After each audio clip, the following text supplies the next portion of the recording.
jump right on in.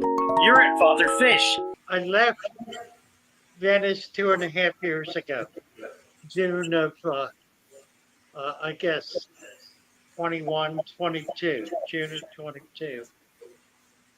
Came up, my brother had found a little cottage for me, which I'm still living in. And Brenda, my niece, began helping me out. She was cooking for me for a while.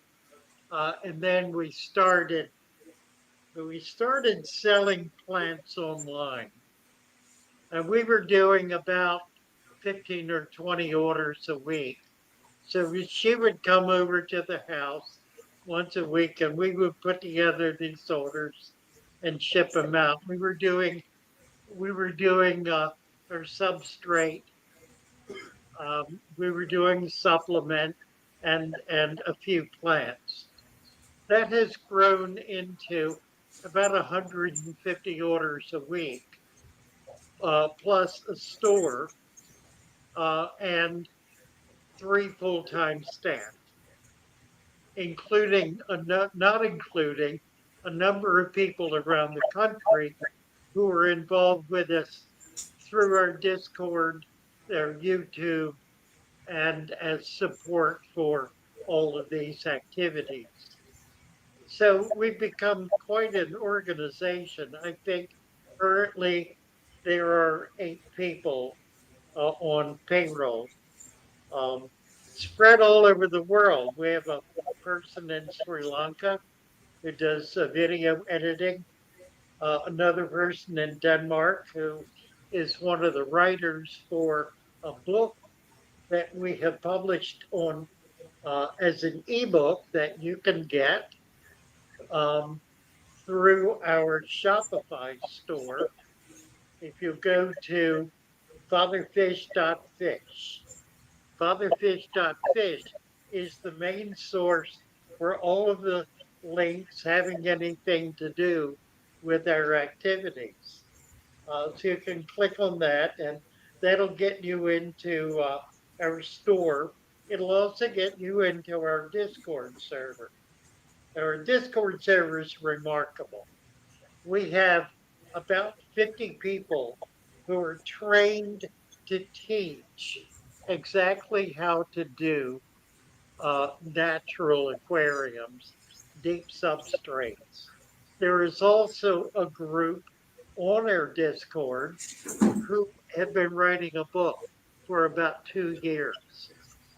We now have a publisher, Covenant Books in South Carolina, is publishing our book, which will be out, we think, in June or July. And that'll go into all of the major book retailers. It will be available online through Amazon. It'll be in Barnes and Noble, and it's going to get full distribution all over the known world. It'll be in about 2,000 locations. So we're enormously excited about that and are hopeful that we'll be able to sell a few copies. We will have signed copies available at a premium that you can order. You'll be able to order them through our Shopify store, through the Father Fish store on Shopify. So that'll be available as well. So as you can hear, things have been moving right along. Now I'm doing the typical Father Fish thing, or Lou Foxwell thing, I should say, of spending every penny I get, trying to build the organization and get as many people on board as possible and do as much as possible. So we're we're about 2 years in on this project. We're not making any money, but we're not going broke. So and there is some hope and perhaps expectation that we'll be able to get this to the place we'll be able to do even more. We are supporting ourselves. So were carrying the ball up to this point. And what we're all about is something that began with you guys way back when. Began when when I first opened the first fish store. Really, even before that, but that was in about 2010. Opened the store over on Route 40. We got kicked out of by our landlord because we kept flooding the place. Um, we were offered the wonderful building on Venice Avenue, which we put the magnificent mural on. And I think we can it do this? There it is. Look at that.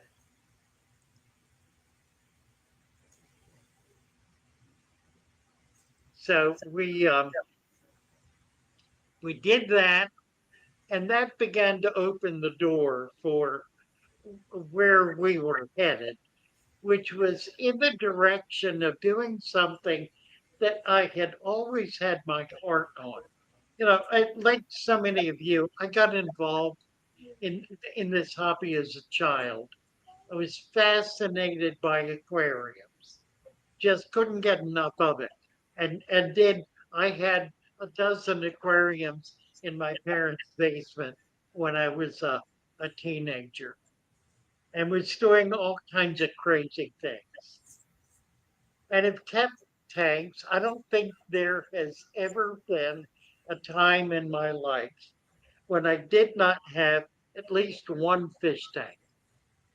I've tried to remember back and try to look at every place I've lived, everywhere I've been, and there was always a fish tank involved.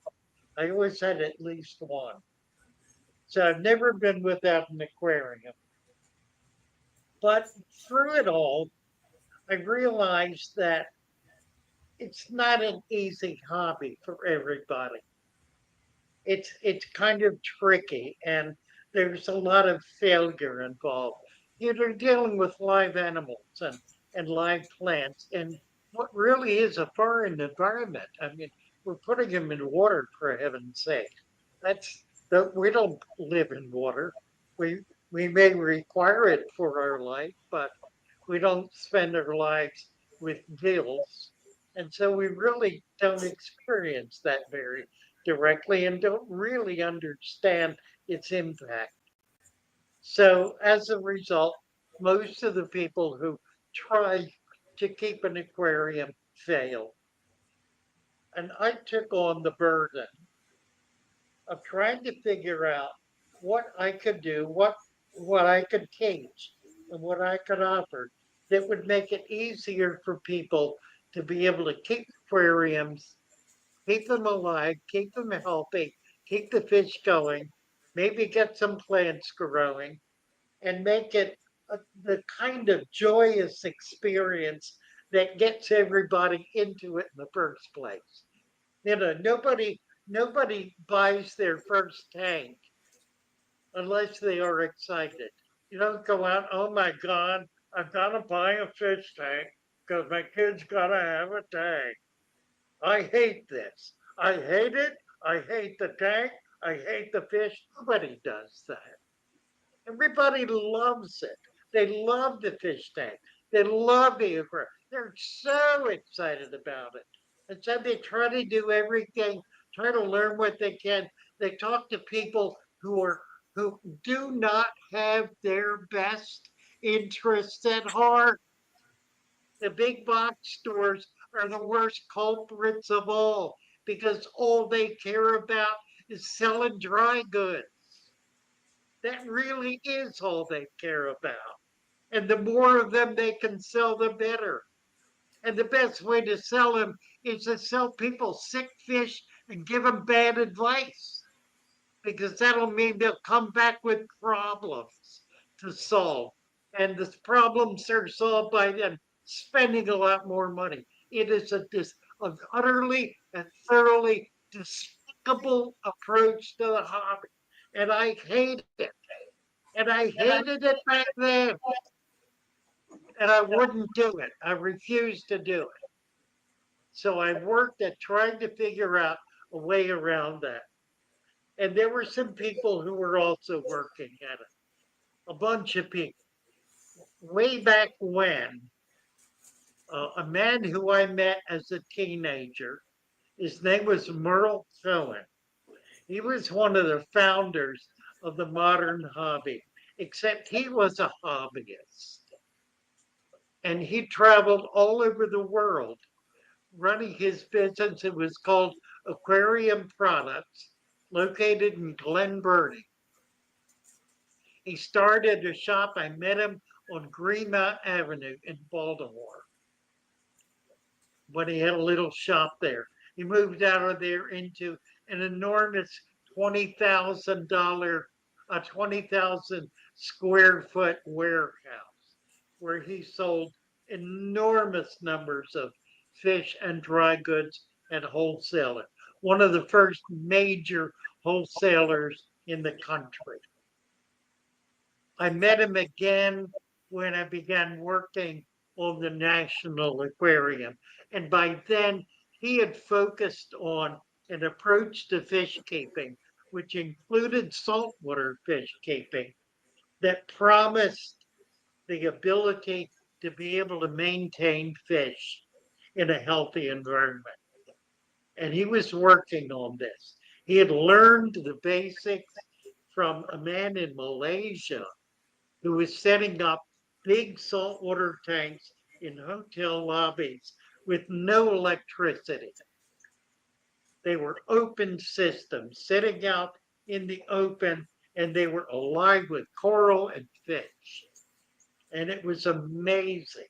And he did it all by bringing natural products into those systems. He brought that back and began to teach it to people around the country.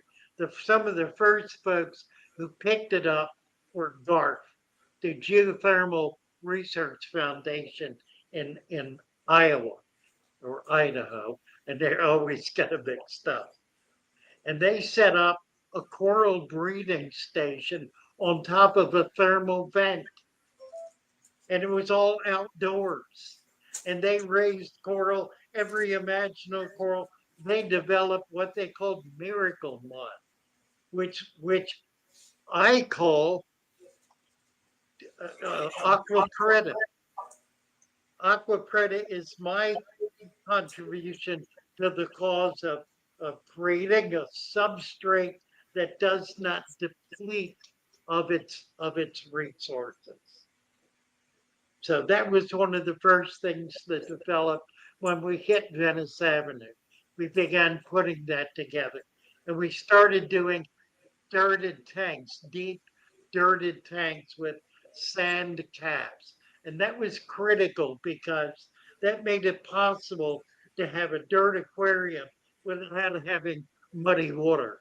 You put the sand on top of it, and the sand keeps it down in there,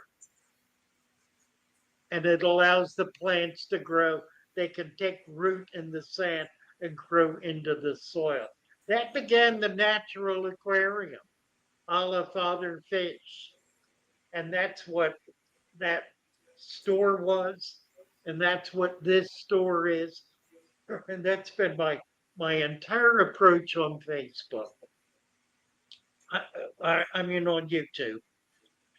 On the YouTube channel, I have almost 2,000 videos. It's 1,900 and about 46 videos.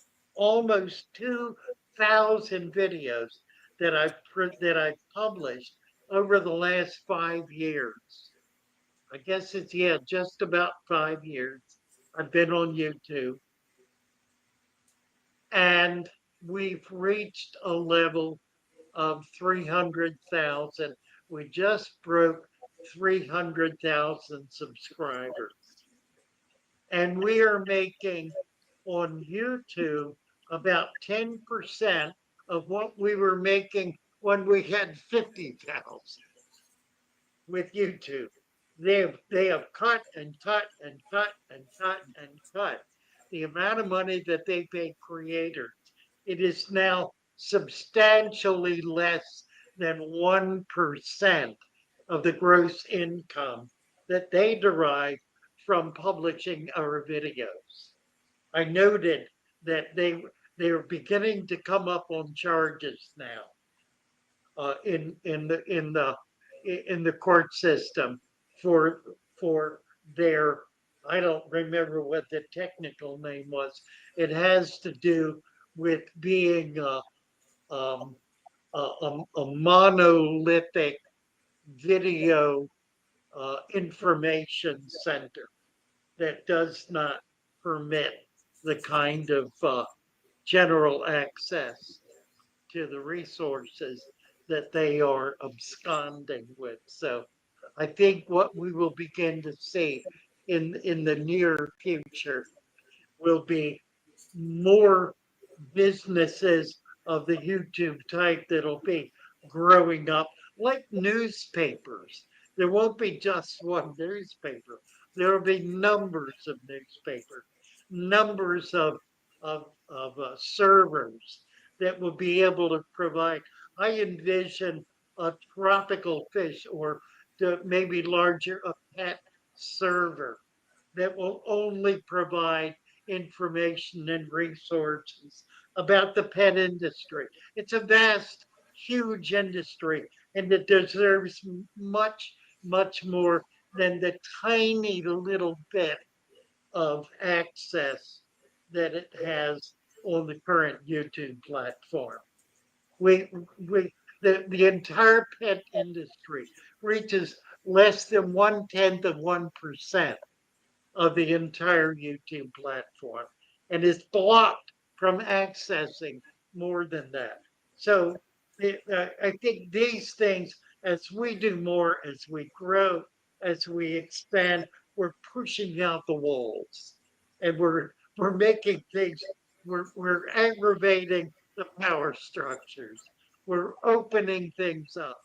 And for my purposes, most importantly, we're making it possible for that little family with a couple of young children to be able to have an aquarium that they are continuously excited about, that they can go out into the field and into the ponds and creeks and collect things and bring them in and put them in that aquarium and celebrate the joy of natural life.